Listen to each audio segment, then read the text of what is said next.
From the onset of the outbreak of COVID-19, livelihoods were destroyed, but above all, lives were put to risk. All tier hospitals were in need of oxygen, and the life-saving community was often depleted. This, according to researchers at the Meru University of Science and Technology, should never occur. The university, which has successfully piloted the manufacture of oxygen from water hyacinth and rice husks, says be it dispensaries, clinics or other lower-tier hospitals, all should access the vital commodity with ease. Alan Ochanda reports. In this laboratory at the Meru University of Science and Technology, Dr. Joseph Mwiti, who is a researcher under Don here, is racing against time to manufacture oxygen. Oxygen production. He wastes no time.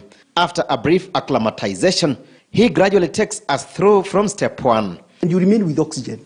His raw materials are dry water hyacinths and rice husks that are crushed to obtain a material that is synthetically prepared molecular adsorbent material that allows air to be selectively separated for removal of nitrogen, carbon dioxide, noble gases so as to remain with oxygen.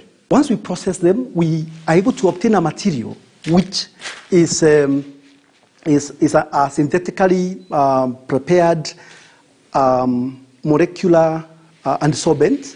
It has properties that enable air to be selectively separated, so that you are able to remove nitrogen, carbon dioxide, noble gases, and you remain with oxygen once the air is passed through this material. The adsorbent material is then filled in one of the columns and compressed, then sucks air from the atmosphere to remove dust particles and other microorganisms that could be trapped in, then pumped to the columns. The machine is on. Pressure emanates from the compressor, and when compressed on the left column, the one on the right decompresses. It is able to sieve all other molecules of other gases, and it allows only oxygen molecules to pass through. So this is what we have put inside this column.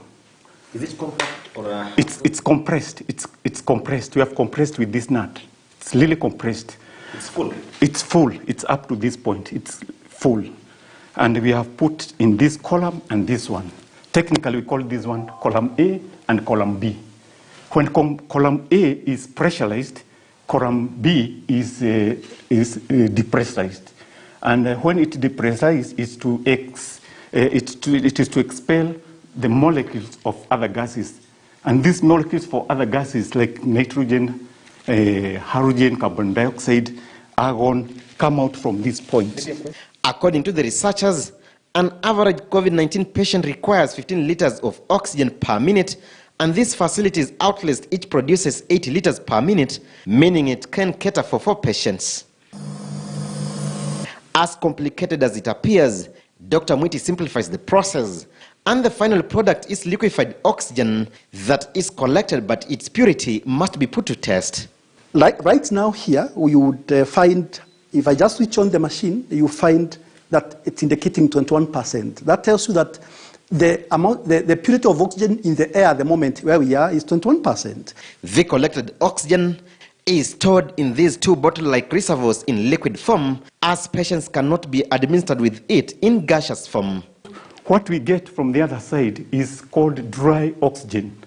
And you realize patients don't, for example, if you yourself, you breathe dry air, you get irritated on your nose. So we humidify. We put some water to humidify the dry oxygen to get some moisture, so that it can be comfortable for the patient.